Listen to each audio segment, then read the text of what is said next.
A man was buried alive by a mudslide. He rolled down the car window to see how deeply he was buried, but unexpectedly, a large amount of mud poured in through the window. Frightened, he quickly closed the window. Before he could catch his breath, he heard the sound of the sunroof shattering. He hurriedly took out some tape and tried to prevent the glass from breaking further. However, the thin tape could not withstand the weight of the soil above. Just as he was about to be buried alive, the man suddenly discovered a steering wheel lock under the seat. He wedged the steering wheel lock above the sunroof, and the situation was finally brought under control. He could finally relax a little, but it was because of this relaxation that he committed the stupidest act of his life. Thirsty, he picked up a bottle of mineral water and drank it all. Only then did he realize that he had almost finished drinking the life-saving water. He was both regretful and anxious because he didn't know how long it would take to escape from this desperate situation. A lack of water meant that his chances of survival were slim, but what's done was done, so he simply picked up the mineral water and drank it all. Even worse, he slowly began to feel short of breath because the oxygen in the car was running out. If he didn't come up with a solution, the man would suffocate to death. He quickly took out a folding chair that was idle in the car,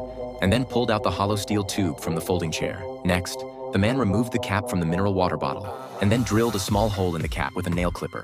Then, he found some hemp rope, tied a dead knot, and threaded it through the bottle cap. Finally, he stuffed the hemp rope into the hollow steel tube and let the bottle cap seal the mouth of the tube. After assembling these things, the man couldn't help but admire his own cleverness. Little did he know that the most desperate moment was yet to come. He put on gloves and straightened out the wire. Then, he used the wire to drill a small hole in the sunroof. Immediately after, he gripped the steel tube tightly and forcefully pushed the steel tube upwards through the small hole. But the soil was very compacted, and the thickness of the soil completely exceeded his imagination.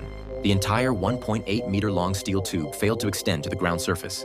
The man began to panic. He hurriedly dismantled the second steel tube, stuffed the rope in using the same method, and then connected it to the first steel tube. Then, he forcefully pushed the steel tube upwards. But this time, he found that the steel tube seemed to be blocked by something. No matter how hard he tried, it was useless. The man cried in despair.